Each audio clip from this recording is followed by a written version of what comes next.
तो दोस्तों आज मैं एक्सप्लेन करने वाला हूँ हाल ही में ही रिलीज हुई एक काफी interesting found footage horror film को। ये मूवी बेशक लो बजट हो सकती है, लेकिन इसके अंदर जो कॉन्सेप्ट दिखाया गया है, जो यहाँ पर एक्टिंग है, वो काफी बेहतरीन है। एंड तो यहाँ पर आपके अंदर पूरा का पूरा चिल सी डाल देगा। इस मूवी का नाम है लाइफ ऑफ बेल, यानी कि लाइफ ऑफ एनाबेल। आपको देखने में काफी ज्यादा अच्छी लगने वाली है ये फिल्म।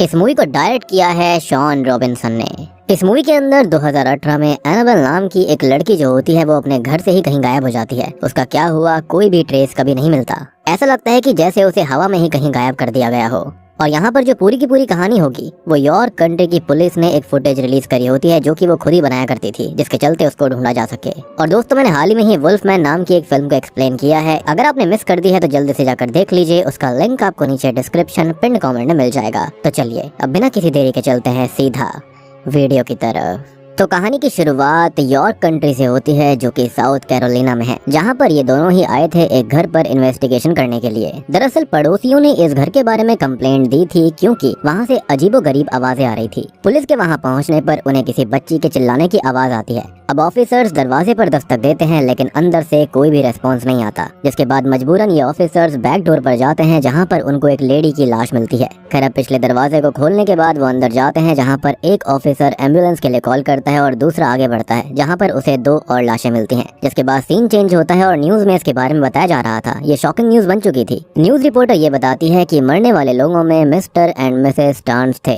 और साथ ही में ही उनका बेटा लिंकन भी। लेकिन इस केस में हैरान कर देने वाली बात ये होती है कि जिस बच्ची की आवाज उस घर के अंदर पुलिस ऑफिसर्स को आई थी, उसकी लाश उन्हें कभी भी नहीं मिली। किसी को आज तक नहीं पता कि उनकी बेटी एनाबेल, जिसको इस मूवी के अंदर बेल बुलाया गया है, वो गायब हो चुकी है। उसके बारे में किसी को भी नहीं पता कि वो कहाँ गई। अब तभी हम स्टार्न्स के पड़ोसियों को देखते हैं, जो कि ये बता रहे होते हैं कि स्टार्न्स काफी शांत किस्म के लोग थे। वो कभी भी झगड़ा नहीं करते थे और पिछली रात से पहले सब कुछ शांति था। जिसके बाद हम ऑफिसर जॉन को देख पाते हैं, जो कि पिछली रात उस घर के अंदर इन्वेस्टिगेशन करने गया था। उसका इंटरव्यू लिया जाता है और रिपोर्टर उससे एनाबेल के बारे में पूछते हैं कि आखिर उसके साथ क्या हुआ। और अब बेल के साथ जो कुछ भी हुआ था इस बारे में उन्हें कुछ भी आइडिया नहीं होता, लेकिन उनके घर से उन्हें कुछ फुटेजेस मिली हैं, जिससे वो पता कर सकते हैं कि एग्जैक्टली उसके साथ हुआ क्या था। जिसके बाद सीन कट होता है और हम एनाबेल के घर की फुटेजेस को देखते हैं, जो कि 10 जुलाई 2018 की थी। ये फुटेजेस एक व्लॉग की तरह होती है, जिनको वो इंटरनेट पर अपलोड किया करते थे।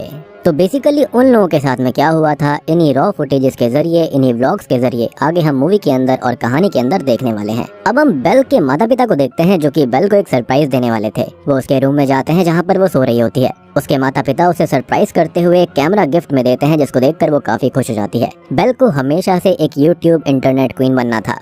खैर इसके बाद बेल शूट करने लगती है, जहाँ पर वो अपने माता पिता को दिखाती है और वो अपने वीडियोस में हर एक चीज को कैप्चर कर रही थी। और वो अपने यूट्यूब शो का नाम रखती है लाइफ ऑफ बेल। अब ये सब देखकर हमको ये समझ में आता है कि बेल का परिवार असल में काफी अच्छे से रहा करता था। उनके बीच में काफी खुशहाली भी थी। तो उस रात ऐसा क्या हुआ था जिसके चलते सब कुछ बदल गया, क्योंकि चीजें जैसी दिखती हैं हमेशा वैसी होती नहीं है। अब आगे हम मिस्टर स्टार्न्स को देख पाते हैं, जो कि अपने दोनों बच्चों के साथ में खेल रहे थे। जिसके बाद मिसेस स्टार्न्स उन लोगों को डिनर करने के लिए बुलाती है। रात में सोते टाइम मिसेस स्टार्न्स किसी चीज से डरकर चिल्लाने लगती है और तब उसके पति की आंख खुल जाती है, लेकिन वहाँ पर कुछ भी नहीं था।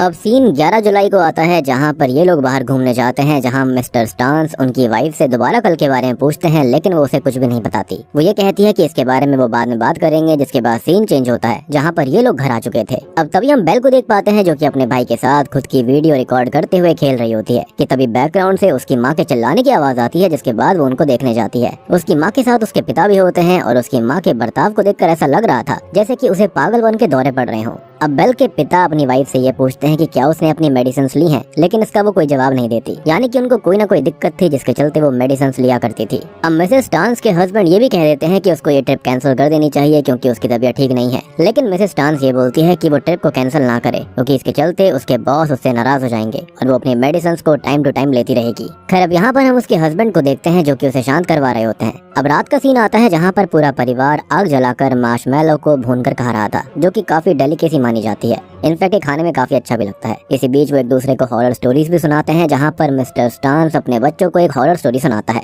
वो ये बोलता है कि जब वो बेल की एज का था, तब वो एक लड़की को जानता था, जो कि उसके पास में ही रहा करती। वो लड़की थोड़ी स्ट्रेंज तो होती है, लेकिन उसके बावजूद भी उनको उसके साथ खेलना पसंद था। एक दिन उन्होंने डिसाइड किया कि वो उसके साथ उसके घर पर जाएंगे, जहाँ पर उसने देखा कि वो काफी डरी हुई है। तो मिस्टर स्टार्न्स ने उससे ये पूछा कि वो डर क्यों रही है। तब उसने ये बताया कि उसने किसी को देखा है। तब मिस्टर स्टार्न्स उससे पूछने लगे कि उसने देखा क्या। वो उसे कुछ भी नहीं बताती, बस बस ये कहती है कि उसने किसी को देखा। खैर अब वो अगले दिन वहाँ पर फिर से गया ताकि वो उस चीज को देख सके। वो उसके घर के कमरे में गया लेकिन वहाँ पर उसे कुछ भी नहीं दिखाई दिया और फिर उसने उससे दोबारा पूछा कि उसने देखा क्या। तब उसने ये जवाब दिया कि उसने एक लंबे से किसी एंटिटी को देखा था जो कि इंसानों की तरह दिख तो रहा था लेकिन इंसान था नहीं। खैर इस चीज को उन्होंने इग्नोर किया और वो दोबारा खेलने लगे। एनीवेज अब कहानी फिर से प्रेजेंट टाइम में आ जाती है जहाँ पर इनके पिता उनको ये बताते हैं कि अगर तुमको ये लगे कि कोई तुमको देख रहा है तब तुम उसे बिल्कुल भी देखने की कोशिश मत करना, क्योंकि देखने वाली चीज कोई खतरनाक चीज भी हो सकती है।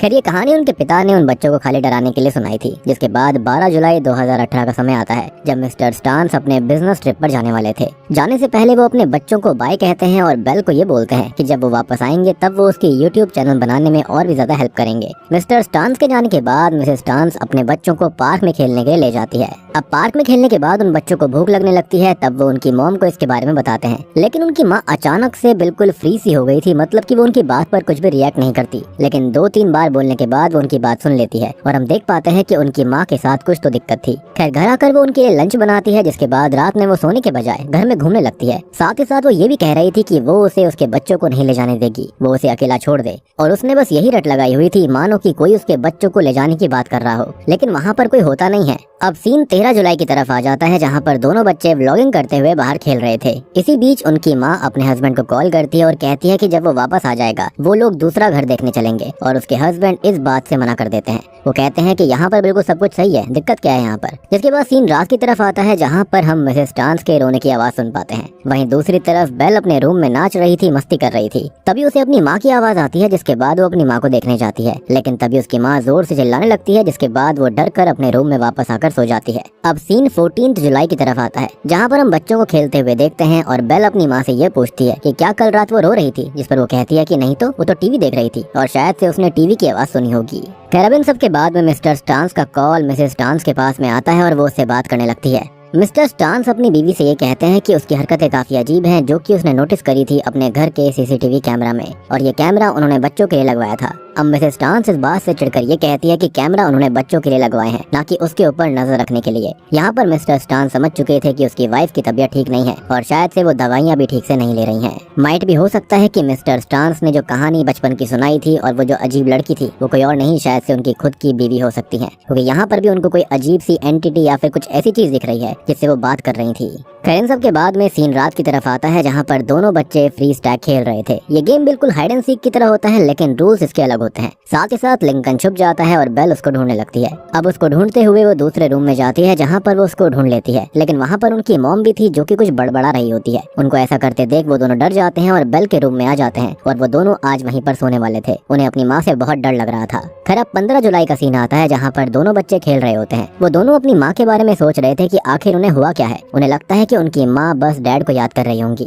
मीनवाइल हम उनकी माँ मिसेस स्टांस को देखते हैं जो कि किसी अदृश्य एंटिटी से बात कर रही होती है। वो उसे ये कहती है कि वो उसके बच्चों के साथ ऐसा नहीं कर सकता और वो इसके लिए रेडी नहीं है और वो सिर्फ बच्चे हैं, यानी कि डेफिनेटली यहाँ पर कोई ना कोई एंटिटी है जो कि इन बच्चों को चाहती है। और मुझे पता नहीं ऐसा क्यों लग रहा है, इस मूवी को देखकर मुझे पैरानॉर्मल एक्टिविटी की याद आ रही है, जहाँ पर माँ जो होती है उसके ऊपर कोई बर्थ मार्क होता है, जहाँ पर अपने बच्चों को उन्हें सैक्रिफाइस देना होता है उस डीमन को। और हमेशा माँ जो होती है वो लड़की जो होती है वो पॉसेस हो जाया करती है, जिसके बाद में उसे किसी न किसी का सैक्रिफाइस देना होता है या फिर बच्चों को डीमन को सौंपना पड़ता है। और यही चीज इस मूवी को काफी इंटरेस्टिंग बना देती है। हो सकता है कि ये ऑफिशियली पैरानॉर्मल एक्टिविटी का पार्ट नहीं है, लेकिन जैसा मैंने आपको बताया था उस वाली मूवी सीरीज के अंदर कि जो घटनाएं घट रही हैं वो खाली उस पर्टिकुलर फैमिली के साथ में नहीं थी, बल्कि ये दुनिया भर के अंदर ऐसी घटनाएं घट रही हैं, चाहे वो जापान हो, टोक्यो हो, कोई भी देश में हो सकता है। तो शायद से यहाँ पर वही सिमिलर फिनोमेना हो रहा था। खैर अब ये बातें वो एंटिटी से कर रही होती है, जिसके बाद में वो वहाँ से चली जाती हैं, लेकिन हम नोटिस करते हैं कि एक शैडो होती है वो मिसेस स्टांस के जाने के बाद वहाँ से गुजरती है, जिसका मतलब ये था कि उनके घर के अंदर कुछ न कुछ अजीब जरूर था। वहाँ पर किसी न किसी एंटिटी का, किसी डीमन का आवाज जरूर है। यानी कि मेडिसिन वो इसलिए ही लिया करती थी ताकि उसको कुछ भी दिखाई ना दे, सुनाई ना दे, लेकिन यहाँ पर ये सच्चाई है जिसको वो इग्नोर नहीं कर सकते। अब इसके बाद हम देखते हैं कि बच्चे खेल रहे होते हैं और रात में बेल अकेले खेल रही थी। तभी उसे कुछ आवाज सुनाई देती है अपने रूम के बाहर, जिसके चलते वो रूम के बाहर चेक करने जाती है और रूम के बाहर उसकी माँ होती है जो कि खुद से कह रही थी कि उसके पास बच्चे क्यों हैं, और वो अपना सर लिंकन के रूम के दरवाजे पर पटक रही थी, जिसके बाद वो अचानक से वहाँ से चली जाती है। उसके जाने के बाद में बेल लिंकन के रूम में जाती है जहाँ पर वो डरा हुआ था। अब अपनी माँ के जाने के बाद में बेल लिंकन के रूम में जाती है जहाँ पर वो बहुत डरा हुआ था और वो उसके पास जाकर उसको संभालने लगती है। अब अगले दिन बेल फिर से अपने काम में लग जाती है, मतलब अपनी वीडियो को शूट करने में। वो वीडियो बना रही होती है कि तभी उसे अपनी माँ की आवाज आती है, जो कि अपने बेटे लिंकन को किसी से बचाने की कोशिश कर रही थी। अब बेल वहाँ पर जाकर नोटिस करती है जहाँ पर वो पक्का किसी न किसी एंटिटी से लिंकन को प्रोटेक्ट कर रही थी, लेकिन वहाँ पर कोई भी नहीं था। अब आगे हम देख पाते हैं कि उनकी माँ उनके साथ बिल्कुल भी अच्छे से बर्ताव नहीं कर रही होती। वो पूरी तरह से पजल हालत में लग रही थी। वो उन पर बेवजह गुस्सा कर रही थी और तो और वो उनके पिता से भी उनको बात नहीं करने देती, ना ही खुद बात करती। सिचुएशन बच्चों के लिए काफी डरावनी बन चुकी थी और दूर बैठे उनके पिता ये सब देख रहे होते हैं, लेकिन काम की वजह से वो तुरंत वहाँ पर नहीं आ सकते थे। अब बेल इस बारे में ही रिकॉर्ड कर रही होती है और रो रही होती है कि उसकी माँ पहले जैसी नहीं रही है, वो बदल चुकी है, वो खुद से बातें करती हैं वगैरह वगैरह। तभी उसकी माँ पीछे से आती है और उसे चुप कर कहती है कि उसकी तरफ मत देखो, अपनी आंखें बंद रखो, जैसा कि उनके पिता ने एक कहानी के दौरान भी बताया था। और बस ये सब सुनने के बाद में बेल बहुत रोने लगती है, जिसके बाद उसकी माँ वहाँ से चली जाती है। अब सीन आता है 18 जुलाई की तरफ, जहाँ पर बच्चे उठकर उनकी माँ से ब्रेकफास्ट मांगते हैं, लेकिन उनकी माँ एक जगह पर बिल्कुल बेसुध सी बैठी हुई थी। वो उनकी बात नजरअंदाज कर रही थी। बच्चे फ्रिज में चेक करते हैं, लेकिन वहाँ पर भी कुछ नहीं होता। ऐसा लग रहा था कि उनकी माँ ने सारी जिम्मेदारियों से खुद को दूर कर दिया था, या फिर ये कहें कि उस डीमन ने दूर करवा दिया। जिसके बाद बच्चे बाहर खेलने लगते हैं और अंदर हम उनकी माँ को देखते हैं, जो कि दोबारा किसी से बात करने लगती है। और ये वही एंटिटी है जिसकी शैडो को हमने पहले देखा था। उस एंटिटी के कहने पर मदर पूरे घर की लाइट्स को ही निकाल देती है। अब रात में उस घर पर पूरी तरह से अंधेरा छा गया था और अपनी माँ को पागल होता देख बेल और लिंकन वहाँ से भागने के बारे में सोच लेते हैं और इसलिए वो अपना सारा सामान भी पैक करने लगते हैं। इसी बीच वहाँ पर इनके पिता आ गए थे अपने बिजनेस ट्रिप को कंप्लीट करके, और वो चारों तरफ अंधेरा देखकर हैरान रह जाते हैं कि आखिरकार यहाँ पर चल क्या रहा है। तभी वहाँ पर उसकी बीवी आती है और उसे साइड में लेकर जाती है, जिसके बाद हम उसके हस्बैंड की चीख को ही सुन पाते हैं, मतलब कि उसने उसे जान से मार दिया।